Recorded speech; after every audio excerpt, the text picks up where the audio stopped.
أعوذ بالله من الشيطان الرجيم بسم الله الرحمن الرحيم رب اشرح لي صدري ويسر لي أمري واحلل عقدة من لساني يفقه قولي رب زدني علما اللهم فقهنا في الدين اللهم أرنا الحق حقا وارزقنا اتباعه وأرنا الباطل باطلا وارزقنا اجتنابه آمین یا رب العالمین۔ السلام علیکم ورحمۃ اللہ وبرکاتہ۔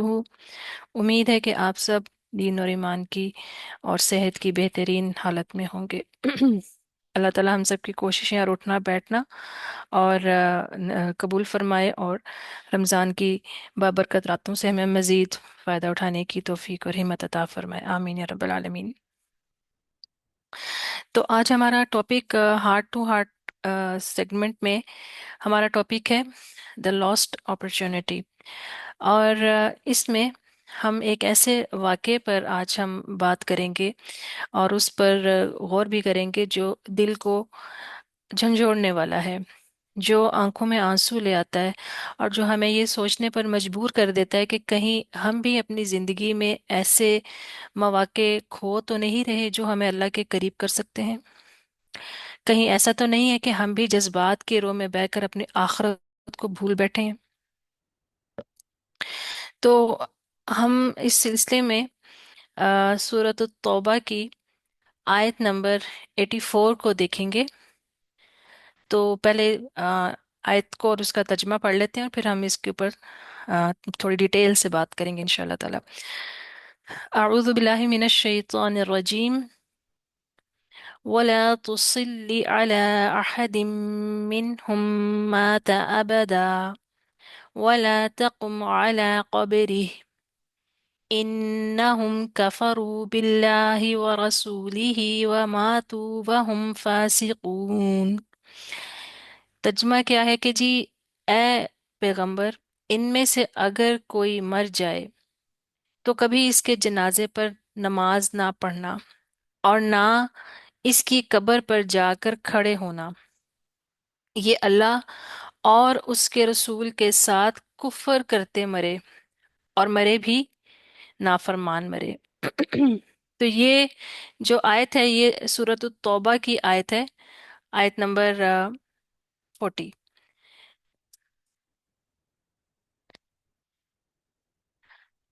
یہ بات جو ہم اس پر کریں گے ہم سب کے لیے ہے، کسی خاص کیٹیگری کے لیے نہیں۔ یہ ہم ایک نارمل ایک انسان کے جو زندگی کے روزمرہ کے معاملات ہیں اسی سے ریلیٹڈ ہم اس آیت پر بات کریں گے، جو آ، آ، ہماری سب کی زندگی میں بار بار اکثر اوقات ایسے مواقع آتے ہیں جس میں ہم دھوکہ، دوغلے پن، بدگمانی، موقع پرستی اور اس طرح کی اور مسائل کا شکار ہوتے ہیں، اور خواتین عموماً اپنی جذباتی کمزوری کی وجہ سے اس طرح کے معاملات میں اکثر الجھ جاتی ہیں۔ ایک خاتون اپنی زندگی میں کئی کردار نبھاتی ہے، اور وہ بہن ہوتی ہے، وہ بیٹی ہوتی ہے، وہ ماں ہوتی ہے، وہ بیوی ہوتی ہے، اور کبھی ایک دوست یا سسرالی رشتوں میں بھی جڑی ہوتی ہے۔ ان تمام تعلقات میں سے اسے کئی بار ایسے تجربات ہوتے ہیں جہاں وہ بھروسہ کرتی ہے مگر بدلے میں اس کے جذبات کو ٹھیس پہنچائی جاتی ہے۔ تو یہ واقعہ جو ہم آج پڑھیں گے اس کو، کیونکہ ہم اسباب نزول پہ بات کر رہے ہیں، تو اس آیت کے پیچھے کیا واقعہ ہے ہم جب اس کو پڑھیں گے تو ہمیں یہ ڈیٹیل سمجھ آئے گی کہ کس طرح جذباتی چیلنجز کا سامنا جو ہے وہ ایک انسان کرتا ہے اپنی زندگی کے مختلف مواقع پہ، اور پھر ہمیں اس سے یہ جو واقعہ ہم پڑھیں گے اس میں ہمارے لیے کیا سبق ہے، ہمیں اس میں کیا سبق سیکھنے کو ملتا ہے، اور ہمیں اپنی اسپریچول اور ہمیں اپنی ایموشنل اور سائیکولوجیکل ہیلتھ کو کیسے برقرار رکھنا ہے۔ تو آج ہم ایک ایسے شخص کی کہانی پر بات کریں گے جسے زندگی میں ایک اہم اور خاص موقع ملا اور اس نے اسے ضائع کر دیا۔ یہ کہانی جو ہم ابھی اس کو تھوڑا سا جب دیکھیں گے، یہ ہمیں اپنے رشتوں میں، اپنے آزمائشوں میں اور زندگی کے فیصلوں کو بہتر بنانے کے لیے بہترین ہمیں سبق جو ہے وہ دے گی۔ تو ہم سیرت رسول صلی اللہ علیہ وسلم کی روشنی میں سیکھیں گے کہ ان چیلنجز کا سامنا کیسے کرنا ہے۔ نفاق اور بدزنی، یہ دو وہ چیزیں ہیں جو کہ ہمارے گھروں میں بھی شامل ہیں۔ تو نفاق اور بدزنی کے خلاف اپنا دل کیسے محفوظ رکھنا ہے، ساتھ ہی ہم نفسیاتی اور جذباتی پہلوؤں پر بھی بات کریں گے، تاکہ ہم اس کو صرف باتوں کی حد تک نہ رکھیں بلکہ پریکٹیکلی بھی سمجھ سکیں۔ تو مدینہ میں نفاق کی ابتدا کیسے ہوئی، اور اس کا مختصر سا بیک گراؤنڈ ہم جانتے ہیں۔ نبی صلی اللہ علیہ وآلہ وسلم مدینہ میں تشریف لائے۔ تھوڑا سا اگر آپ اس وقت میں اگر اپنے آپ کو لے کر جائیں، جہاں آپ صلی اللہ علیہ وسلم نے ایک نیا معاشرہ قائم کیا۔ یہاں مخلص مسلمان بھی ہیں جو ہجرت کر کے آئے ہیں، بلکہ ان کے ساتھ انصار، جنہوں نے نہ صرف اپنے گھروں کے بلکہ دل کے دروازے بھی کھول دیے تھے۔ یہاں وہ بھی ہیں جو ابھی تک ہچکچاہٹ میں ہیں کہ ان کے ساتھ ہم اسلام لائیں یا نہ لائیں، اور ان کے ساتھ کچھ اور گروہ جن میں مشرکین ہیں، اور کچھ اور مذاہب کے لوگ یعنی اہل کتاب بھی وہاں موجود ہیں۔ پھر ان میں وہ بھی موجود ہیں جو اسلام کے ظاہری پیروکار بنے ہوئے ہیں، مگر ان کے دلوں میں اسلام کے لیے نہ کوئی جذبہ ہے اور نہ ہی کوئی جگہ ہے۔ جو بظاہر مسلمانوں کے ساتھ نظر آتے ہیں مگر دل سے اسلام کے دشمن ہیں۔ یہی وہ لوگ ہیں جن کو قرآن نے منافقین کہا، جو بظاہر اسلام قبول کر چکے ہیں مگر در حقیقت ان کے دلوں میں بغض اور حسد کی بیماری ہے۔ انہی میں سے ایک عبداللہ بن ابی، جو بظاہر مسلمان تھا مگر دل سے اسلام کا دشمن تھا، وہ ایک ایسا شخص تھا جسے اپنے عزت اور مقام دنیا میں سب سے زیادہ عزیز تھا۔ اس کا خواب تھا کہ وہ مدینہ کا حکمران بنے، اور نبی صلی اللہ علیہ وآلہ وسلم کی ہجرت کرنے سے کچھ ہی عرصہ پہلے اس کو باقاعدہ طور کے اوپر ان کی سرداروں نے آپس میں بیٹھ کر یہ فیصلہ کر بھی لیا تھا کہ اس کو مدینے کا جو ہے حکمران کہہ لیں یا بادشاہ کہہ لیں وہ بنایا جائے گا، اور اس کے لیے تاج جو تھا وہ بھی تیار ہو رہا تھا۔ لیکن اسی دوران رسول اللہ صلی اللہ علیہ وآلہ وسلم وہاں تشریف لے آئے، تو اس کی جتنی بھی امیدیں تھیں وہ ختم ہو گئیں۔ کیونکہ نبی صلی اللہ علیہ وسلم آئے اور آپ صلی اللہ علیہ وسلم جو ہے اللہ تعالیٰ نے آپ کو مدینے میں ایک جو ہے کنٹرول جو تھا آپ صلی اللہ علیہ وسلم کا وہاں پر، کیونکہ ایک معاشرہ قائم کیا تھا، تو آپ صلی اللہ علیہ وسلم وہاں پر تھے، ہم نبی تھے اور وہ ان کا کنٹرول تھا۔ تو حسد اور غرور اور تکبر نے عبداللہ بن ابی کے دل میں ایسی آگ بھڑکائی کہ وہ ہمیشہ اسلام کے خلاف سازشیں کرتا رہا۔ جب تک وہ زندہ رہا وہ اسلام کے خلاف سازشیں کرتا رہا۔ تو یہ واقعہ ہمیں یہ بتاتا ہے کہ منافقین ہمیشہ موقع کی تلاش میں رہتے ہیں، اور جب بھی انہیں موقع ملتا وہ اپنی اصل فطرت کو ظاہر کر دیتے۔ اب یہاں ایک سیکنڈ کے لیے رک کر یہ سوچیں، کیا ہمارے دل میں کبھی ایسا کوئی جذبہ آیا؟ تو نفاق جو ہے وہ صرف اس دور کا مسئلہ نہیں تھا، بلکہ یہ آج بھی ہمارے معاشرے میں کسی نہ کسی صورت میں موجود ہے، اور ہماری سوسائٹی میں خاص طور پر ہمارے گھروں میں بھی یہ بیماری موجود ہے۔ یہ واقعہ ہمیں یہ سکھاتا ہے کہ زندگی میں ہر وہ شخص جو ہمارے قریب ہو، ضروری نہیں کہ وہ ہمارا خیر خواہ بھی ہو۔